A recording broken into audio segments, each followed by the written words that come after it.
आपका TSSB का exam हो रहा है, उसमें हम क्या स्मार्ट स्टडी TSSB 2026 इसमें हम कौन सा ट्रिक्स अपनाएं जिससे कि हमारा सिलेक्शन हो जाए। कुछ ऐसी सावधानियां हैं, कुछ ऐसे ट्रिक्स हैं जो अपनाएंगे तो अभी भी आप क्वालिफाई कर सकते हैं। आपका ये एग्जाम जो है 1 मंथ चलने वाला है, 1 महीना चलने वाला है और अभी भी आपके पास टाइम है और इसको आप क्रैक कर सकते हैं आसानी से।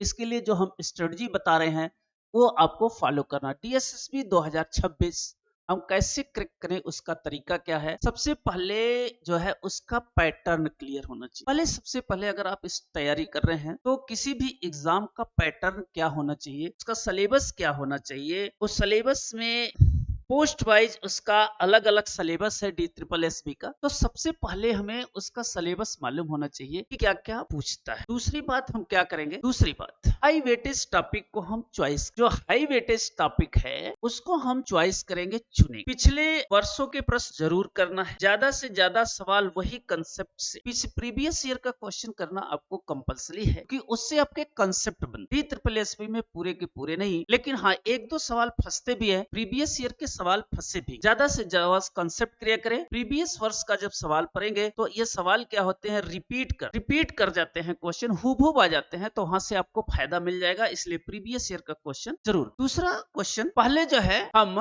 PYQs करते हैं फिर थ्योरी देख। पहले हम ये ट्रिक्स होना चाहिए हमारा, पहले हम क्वेश्चन करेंगे, क्वेश्चन के बाद तब थ्योरी पढ़ेंगे तो हमें मालूम होगा कि ये क्वेश्चन कहां से आया था। तीसरी बात, हमें सब्जेक्ट वाइज स्मार्ट स्टडी होनी चाहिए। सब्जेक्ट वाइज स्मार्ट स्टडी का मतलब यह है कि इसमें क्या है कि मैथ है, रीजनिंग है, इंग्लिश है, जीके है, क्या होना चाहिए। इसमें जो टॉपिक है वो मैथ्स है, दूसरा है रीजनिंग है, तीसरा है जीके है, चौथा है इंग्लिश है और जीके अगर हम पढ़ रहे हैं, मैथ पढ़ना है, इन सब का इसका टॉपिक क्या होना चाहिए, कौन कौन से टॉपिक पढ़ने चाहिए, कैसे। जैसे जीके पढ़ना है तो स्टैटिक जीके पढ़ना पड़ेगा और करंट अफेयर्स लगभग 1 महीने का पढ़ना पड़ेगा। रीजनिंग है उसको प्रैक्टिस सेट करिए और कुछ टॉपिक ऐसे जो एनालॉजी है, सीरीज है, कोडिंग डिकोडिंग है, इस पे फोकस करिए टॉपिक वाइज। फिर इसके बाद हम लोग और मैथ अगर पढ़ना है, सबसे ज्यादा डर बच्चों को इसी में है, मैथ का लोगों को फोबिया है, सबसे ज्यादा डर इसी में है। बिना मैथ किए आपका सिलेक्शन नहीं होने वाला है। कंपटीशन में अगर आपको मैथ से डर लगता है तो नहीं होगा, तब तो आप जो है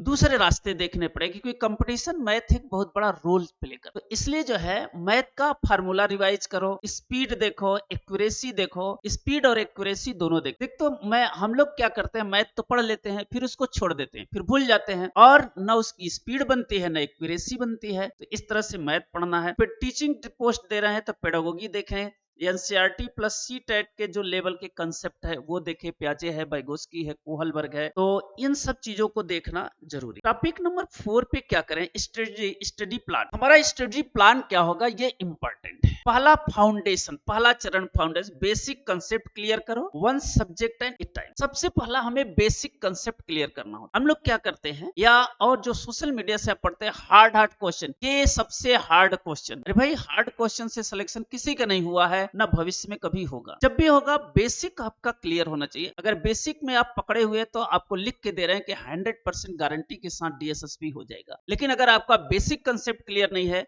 तो लिख के गारंटी ले लो, कभी सिलेक्शन नहीं होगा। हार्ड क्वेश्चन कितने रहेंगे, 20 में से 2 रहेंगे, 5 रहेंगे, 15 तो बेसिक रहेंगे जो कर नहीं पाते हैं और सिलेक्शन नहीं होता है। फिर प्रैक्टिस करें, दूसरी चरण पर प्रैक्टिस करें, डेली MCQs करें, टॉपिक वाइज टेस्ट दें। तो ये दूसरा चरण हो गया आपकी स्ट्रेटजी का। और इसके बाद जो है तीसरा चरण देखिए, रिवीजन। बहुत जरूरी है कि आपको रिवीजन करना चाहिए।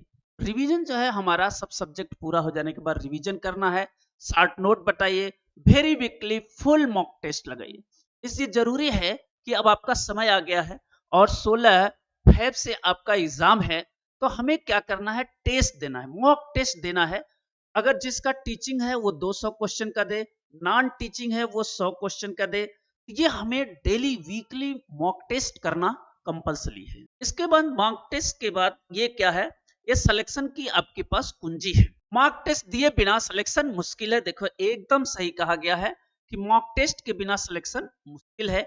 गलतियों को कॉपी बनाओ, जहां आपकी गलती हो रही है ना उसको नोट डाउन करो और उसको सुधारो। जो सही हो रहा है वो तो ठीक है। हम लोग क्या करते हैं, जो हमारा सही है, जो अच्छा पोर्शन है उस पर और देते हैं, जो वीक है उसको छोड़ देते हैं। सही है ठीक है, उसको रिवीजन लेते रहो, जो आपका जो वीक पोर्शन है उस पर आप ध्यान दो। छठे में है टाइम मैनेजमेंट। सबसे बड़ी समस्या बच्चों को आती है कि टाइम मैनेजमेंट सर नहीं हो, हमें 2 घंटा है, 120 मिनट है और क्वेश्चन हमारे पास है 200 120 मिनट का टाइम है, यानी आपके क्वेश्चन पढ़ना, वहां टिक करना, देख रहे हैं यहाँ पे आधे मिनट के आसपास का समय है, अप्रोक्सीमेट आधे मिनट का समय है और आधे मिनट के समय में आपको पढ़ना भी है, आंसर भी देखना, इसलिए जो है टाइम मैनेजमेंट कंपलसरी है। आपको पहले आसान सवाल करें, एक सवाल पर ज्यादा समय बर्बाद न करें। ये सबसे ज्यादा ये ट्रिक्स है कि हम कैसे सिलेक्शन ले, अपना समय बर्बाद वहां पे नहीं करना है।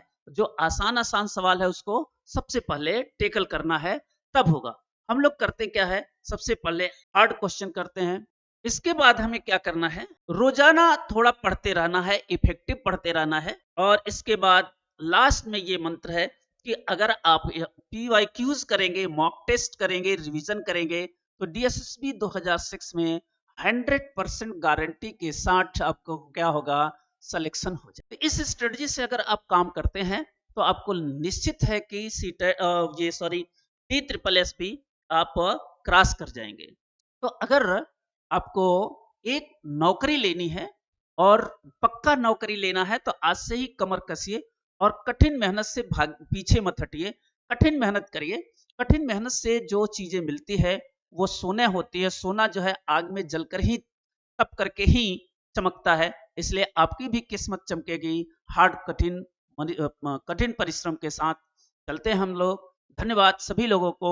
अगर इस स्ट्रेटजी पर आप फॉलो करेंगे तो आपको जरूर सफलता मिलेगी।